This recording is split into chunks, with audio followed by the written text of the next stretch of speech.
So, beyond the classroom, what are some of your hobbies that you're interested in? Any particular music, books? I know you said you're a very voracious reader.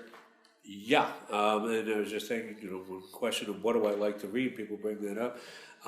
Shakespeare never gets old, and on the other hand, even older than Shakespeare, people like Homer and Virgil. I reread classics in some ways because they're classics; they're worth rereading.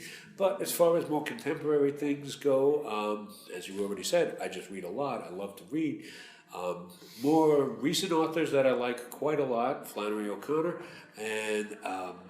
I, at the moment, have on my bedside table the last novel by Umberto Eco, the great Italian philosopher and novelist who I've actually taught classes on his first 6 novels 2 different summers when I was in Chicago.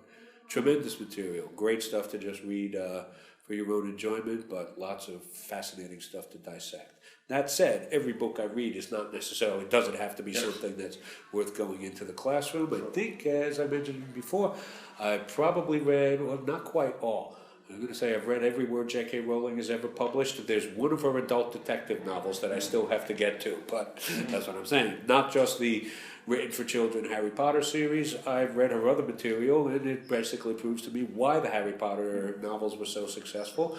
Because she writes, and she knows how to write, and is just an incredibly talented writer. So, got a wide range of interests in who I like to read, and beyond that, unfortunately, no big surprises.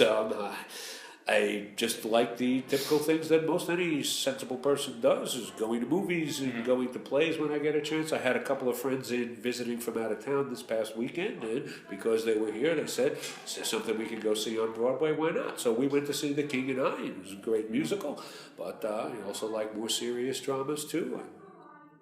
Other than that, I think the main thing I should mention is that one of the things that I like to do most for enjoyment, not just for necessity purposes, I love cooking, and I also love eating. So if anybody has any good restaurants to recommend, please come and talk to me. I'm always interested in checking that out. And beyond that, nothing I think that is worth focusing on is any different from anybody else's interest. These last final questions are very, very important questions. We ask you to answer them very honestly and earnestly. So you're stranded on an island, and you can bring one of your fellow colleagues from the Theology Resource Center along with you. Who would it be and why? Do not ever get on the bad side of Dr. Wallen. Therefore, there was never any hesitation in my mind. This is the person you want with you on a desert island. First of all, you're never going to get bored if you're trapped on a desert island with Dr. Wallen. And on the other hand, whatever situation might come up, she's exactly the person you might need to make sure everything comes out all right. So, no question at all, hands down. No disrespect to the rest of my colleagues in the department, but I didn't even have to blink before choosing an answer to that. Next important question. Who wins in an arm wrestling bout? Mr. Conti or Mr. Kent? That one I'm going to have to go with Mr. Conti, because it's just a matter of... My father used to have a mug that he liked to drink from, God rest his soul, that said, age and treachery will always overcome youth and skill. And I trust that Mr. Conti will take this as the highest compliment when I say that's why I would award the prize to him. So in other words, Mr. Kent has got some hope in the future, but at the moment, for those reasons, Mr. Conti is far ahead of him in the direct personal combat category.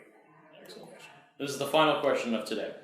Do you acknowledge the legitimacy of Mr. Skag's claim to the papacy as the venerable Holy Pope Skag I? Well, speaking as a well-trained theologian and church historian, I am a strict sedevacantist. This entire papal election was a sham. Let him be anathema, and I will not hear anybody ever use the word Pope and Skag in the same sentence without admitting that such a person is heretic, schismatic, and subject to all the implications that the Holy Church can bring down on his or her head. Have I made myself clear enough? I think you have. I hope so. And I actually... Mr. Skag fed me some of that information too, because of course I'm sure that's the exact type of answer he would have given himself. We'd like to thank you very much again for spending time with us today, and we welcome you to Regis, and we hope that everything goes well, and we'll keep you in our prayers. And again, thank you very much for interviewing with us today. All right, you are quite welcome. Thank you for having me. It's a pleasure to be here. Thank you for everybody who tuned in. We will be back with you soon with more material. Thank you very much.